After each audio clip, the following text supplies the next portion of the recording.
പ്രവാചകൻ മുഹമ്മദ് നബിയുടെ വചനങ്ങളിൽ ഒരു കപ്പലിലെ യാത്രക്കാരെ പറ്റി പറയുന്നുണ്ട്. പരസ്പരം തിരുത്തുകയും തെറ്റുകൾ ചെയ്യുന്നവരെ തടയുകയും ചെയ്യാത്ത കപ്പൽ മുങ്ങിപ്പോകും എന്ന് ഓർമ്മിപ്പിക്കുന്നുണ്ട് സാർ. അങ്ങനെയുള്ള ഒരു കപ്പൽ കേരളത്തിലും ഉണ്ടായിരുന്നു സാർ. തെറ്റുകൾ ചൂണ്ടിക്കാണിക്കാതെയും തെറ്റുകൾ തിരുത്താതെയും മുങ്ങിപ്പോയ ഒരു കപ്പൽ. ആ കപ്പലിൽ ആളുകൾ പലതരം അതിക്രമം നടത്തിയപ്പോൾ കപ്പലിനെ രക്ഷിക്കേണ്ടിയിരുന്ന കപ്പിത്താൻ മെഗാ തിരുവാതിര ആസ്വദിക്കുകയായിരുന്നു സാർ.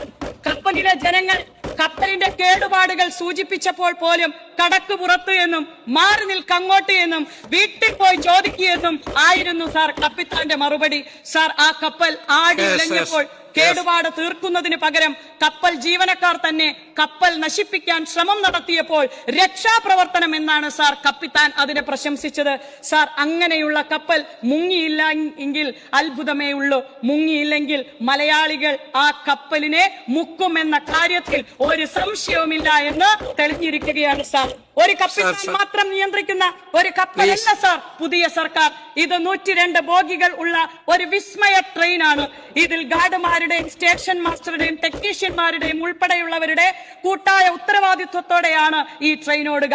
ഈ ട്രെയിനിലെ യാത്രക്കാർ ജനങ്ങളാണ് സാർ. അവരുടെ നിർദ്ദേശങ്ങളും ഉപദേശങ്ങളും ട്രെയിൻ യാത്രയുടെ സൗകര്യങ്ങളും കൂട്ടുന്നതിനും പുതിയ റൂട്ടുകൾ അനുവദിക്കുന്നതിനും പരിഗണിക്കും സാർ. സിഗ്നലുകൾ കൃത്യമായി പാലിച്ച് കഴിഞ്ഞ കാലത്ത് നശിച്ച പാലങ്ങൾ നന്നാക്കി പരമാവധി വേഗം ആർജിച്ച് ഈ ട്രെയിൻ കൃത്യസമയത്ത് ഓരോ സ്റ്റേഷനിലും ഓടിയെത്തി ലക്ഷ്യസ്ഥാനത്ത് എത്തുക തന്നെ ചെയ്യും സാർ. ഈ ട്രെയിൻ ഈ രാജ്യത്തിന് മാതൃകയായ ഒരു ട്രെയിനായി മാറും സാർ.